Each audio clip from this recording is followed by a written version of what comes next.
Okay guys, here it is. Let's talk about Ghostbusters. You know the one. I guess if there's a good thing about this, it's that Ecto Cooler is back, at least for a short time. Oh yeah, that's the stuff. It's like the 4th grade all over again.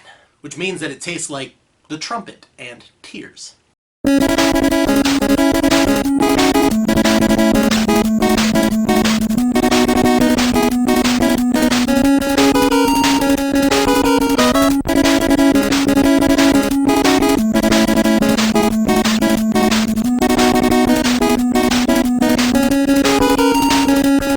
It's the remake that no one asked for. Because we already have a near-perfect Ghostbusters movie called Ghostbusters from 1984.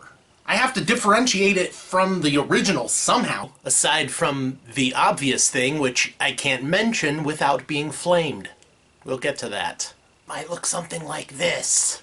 A friend of mine made probably the best point about this movie. This movie is like homework. We're all gonna go see it, but we don't really want to. It's just something that we have to do.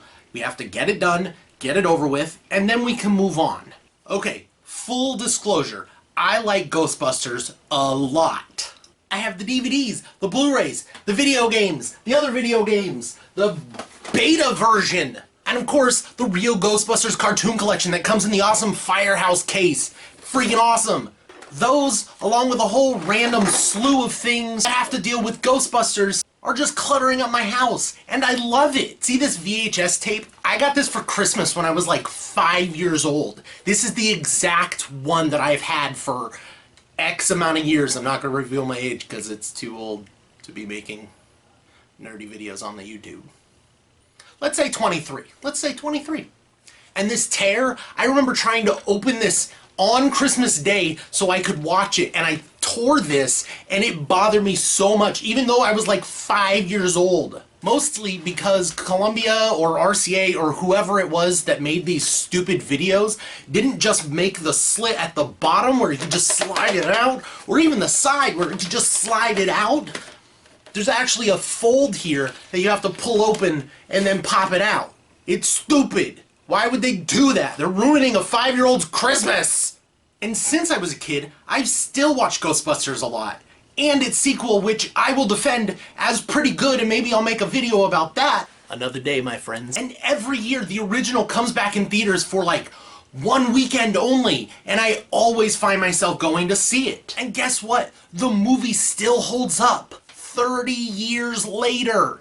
This Mr. Stay Puft's okay. He's a sailor. He's in New York. We get this guy laid, we won't have anything to worry about. I was probably 20 years old before I finally got that joke.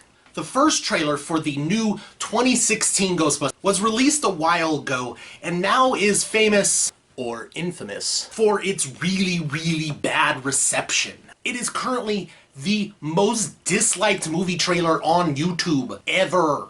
And it has very little to do with this. And now I'm gonna tell you why. First, the jokes. They're not funny. In the first trailer, I don't know that I even snickered one time. Because the first joke in the trailer, in this highly anticipated movie, is a sight gag in which Kristen Wiig gets thrown up on. Now this is supposed to set the tone for the entire film as to what kind of comedy this is gonna be. Is it gonna be smart? Is it gonna be a slapsticky one? Is it gonna be the 2002 Scooby-Doo live-action version? Yes, I think that's what they're going for. And that just tells audiences that this is gonna be a stupid movie. The original wasn't stupid. Even the second one, while catering more towards a younger audience, wasn't stupid. The Kate McKinnon joke in which she's wearing a wig and a hat and she scares Kristen Wiig actually would be kind of funny in a different context. But you're trying to portray this serious, oh no, who's doing the bad thing in the city type movie, and then there's another sight gag. The trailer has a very slim amount of time, about 2 or 2.5 minutes, to portray everything you need to know about this movie. 1, what type of humor is it? 2, is it gonna have a little bit of scariness like the original Ghostbusters? 3, is this worth watching? The second beef I had was the CGI. I mentioned the live-action Scooby-Doo movie, and other people have mentioned the Haunted House movie with Eddie Murphy, And those, I think, are incredibly good comparisons to what it looks like. The CGI from the original Ghostbusters holds up really well, even with the stop-motion dogs. But in the trailer, if the original Ghostbusters is 32 years old, why do the special effects look better in that one than they do in this one? But maybe that's the point, though. Maybe it is for little kids. Instead, the parents are just gonna go see The Secret Life of Pets or Finding Dory for the 14th time. I don't want to see it, it'll make me cry. And thirdly, no one wanted this film. Maybe with the exception of Dan Aykroyd. Sorry, Dan. I love you. Fans of the franchise wanted the third film basically the minute after the second one was released, because while I think it holds up, for sure, it is not equal to the first one. They wanted a more traditional, original like Ghostbusters movie. Whether it be studios or Bill Murray, there was always something in the way of making that third movie. Alas, it was not meant to be. And I won't go into the reasons for it because there's plenty of things on the internet telling you why it didn't work out, but fans weren't completely disappointed because a few years ago, we actually got all 4 Ghostbusters plus Annie Potts in something that no one saw coming as a true Ghostbusters sequel, but it totally was. Of course, I'm referring to the video game. And it was a nice, complete story that had to do with the Ghostbusters and their relevance in the city. It was fun, it was funny, and it was a pretty good experience playing as a rookie Ghostbuster. The rookie even got his own action figure. And it was awesome. And there was this idea that even if we didn't get the third Ghostbusters film, we had this, and that was pretty cool. Once Harold Ramis died a few years ago, it basically signaled the end for anything that could be a Ghostbusters sequel. And that was okay, because without all 4 of them there, it wasn't worth doing, which is one of the reasons that they didn't rush it into production without the cooperation of Bill Murray. They knew that all 4 of them, Winston included, needed to be present if it was going to be done right. But then we got an announcement. They were making this. A freaking remake. Even the absolute best remakes out there still always feel like there's something to be desired unless they take the movie that was the inspiration and go in a completely different direction. Look at The Thing from 1981. It is a fantastic film. It is one of my favorite horror movies of all time. But if you watch the original on which it is based, it is almost nothing like it. They took the idea of the original film and ran with it. So good. But Friday the 13th, A Nightmare on Elm Street, even a good one like True Grit, really didn't add anything to what the original film was. And because this is a full-on remake titled Ghostbusters without any subtitle or reference to the original film or anything, well, with continuity I mean, because you know there's at least going to be a couple things in there where they're like, see that? Remember that? Remember the original Ghostbusters? You liked that in 1984. You have to like this movie now, don't you? They're asking audiences just to go see this because it is titled Ghostbusters. And in the trailer, when it starts to go right, and you might actually be interested for what the movie is, you know, there's a buildup of the music, the intensity is building, Kate McKinnon's character has a really great line. I think the word you're looking for is apocalypse. We're reminded that we instantly don't care because they show us something like this. It's the guy from the No Ghost logo. Yeah, that's great. Let's make him a character. Why not? I don't know. And I'm not knocking the entirety of this film because I haven't seen it yet. What I'm basing this on is the trailer and how it is marketed. But there are some good things and some good ideas. I'll run those down right now. For instance, I actually really like that the car is a hearse this time instead of an ambulance. I think that's funny. It's similar, but not an exact ripoff. I like that the stereotypical macho guy plays the secretary. That's funny. The plot as a whole doesn't sound terrible, but they haven't released much info on it, mostly because it sounds like it's the plot from the video game. Look at my shirt, I got it from GameStop when the game first came out, oh my god. Also, I think they have a good cast. Kristen Wiig, Melissa McCarthy, Kate McKinnon, those are funny people. And Leslie Jones, she yells a lot, so that's funny.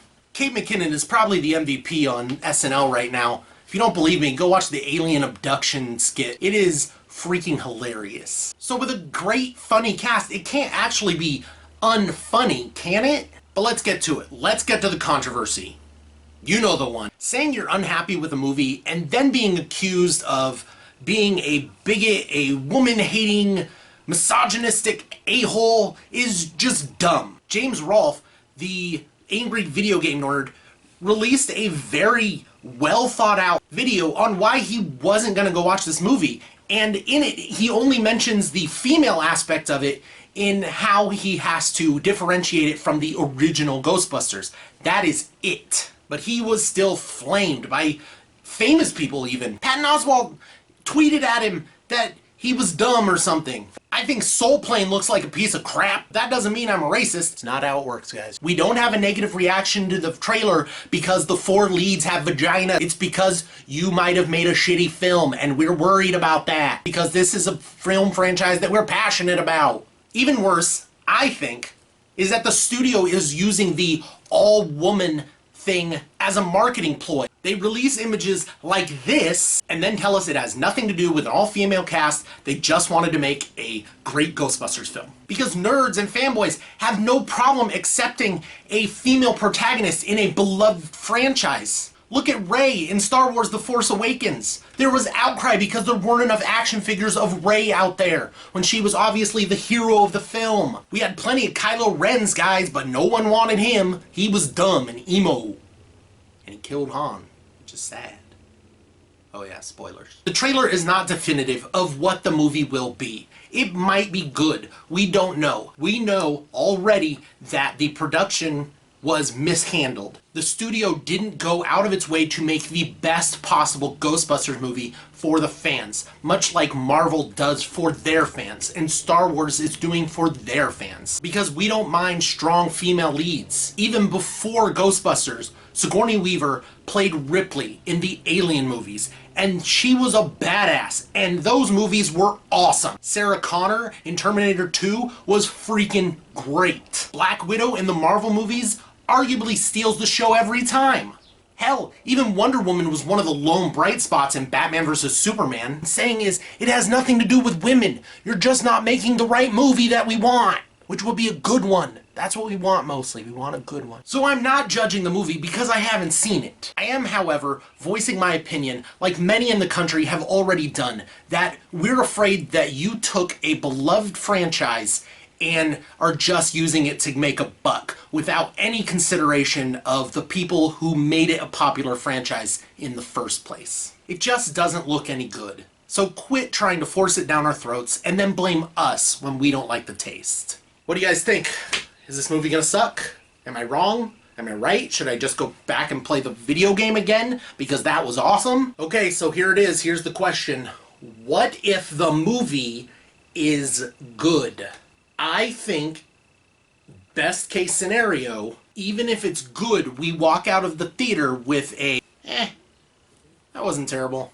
Because it won't be the original, even though it desperately wants to.